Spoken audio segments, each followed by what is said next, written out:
Hello అండి, నా పేరు డాక్టర్ మనోజ్ చక్రవర్తి. నేను యశోద హాస్పిటల్ సోమాజిగూడలో ఆర్థోపెడిక్ సర్జన్లా పనిచేస్తున్నాను. నేను కరీంనగర్ అండ్ వరంగల్ కూడా వెళ్తుంటాను. మీకు అక్కడ మెడికల్ ప్రాబ్లమ్స్ ఉంటే నన్ను వచ్చి కలవచ్చు.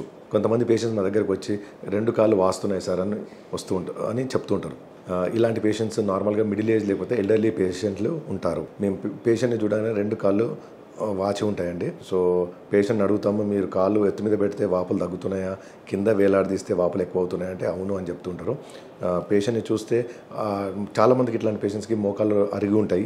మొదటి దశ లేకపోతే ఫైనల్ దశలో అనేది ఎక్స్రే ద్వారా తెలుస్తుంది. ప్లస్ కొంతమందికి మోకాళ్ళు అరిగినా కానీ ఆ వాపు అనేది పాదం వరకు ఉంటుంది. నార్మల్గా మోకాలు అరిగితే కేవలం మోకాళ్ళ వరకే వాపు ఉండాలి. కింద కాళ్ళకు ప్లస్ పాదానికి కూడా వాపులు ఉందంటే వేరే ఏమైనా కారణాలు ఉన్నాయో అది తెలుసుకోవాలి. ఆ వేరే ఏమైనా కారణాలు అంటే ఇన్ఫెక్షన్, అంటే సెల్యులైటిస్ అంటాం.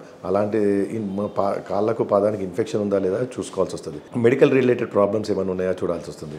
మెడికల్ రిలేటెడ్ అంటే షుగర్ ఏమైనా ఉందా, థైరాయిడ్ ఉందా, లేకపోతే హార్ట్ రిలేటెడ్ ప్రాబ్లమ్స్ ఏమైనా ఉన్నాయా, లేకపోతే కిడ్నీ ప్రాబ్లమ్స్ ఉన్నాయా, పేషెంట్కి ఏమైనా స్టెంట్ పడిందా, లేకపోతే బైపాస్ సర్జరీ జరిగిందా, ప్లస్ బీపీ మాత్రలు వాడుతున్నారా, ఇవన్నీ చూడాల్సి వస్తుంది.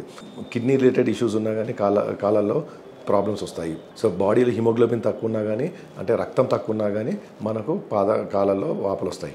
సో ఎముకలది అరిగేదానికి మేము ట్రీట్మెంట్ ఇచ్చేసి ఒకసారి జనరల్ ఫిజిషియన్ దగ్గరికి వెళ్తే వాళ్ళు ఆ పాదానికి నీరు ఎందుకు వస్తుంది, దానికి ఏమేమి బ్లడ్ టెస్ట్ చేయాలి, ఏమేమి వేరే అదర్ టెస్ట్లు ఏమైనా చేయాలా అన్నీ చేసేసి వారికి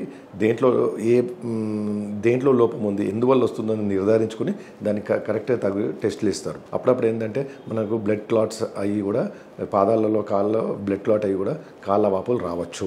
సో మీరు ఆర్థోపెడిక్ సర్జన్ దగ్గరికి వెళ్తే ఇది మోకాలు అరిగితే వచ్చిందా లేకపోతే మెడికల్ రిలేటెడ్ ప్రాబ్లమ్స్తో వచ్చిందా అని నిర్ధారించుకొని మీకు కరెక్ట్గా ట్రీట్మెంట్ ఇస్తారు. Thank you.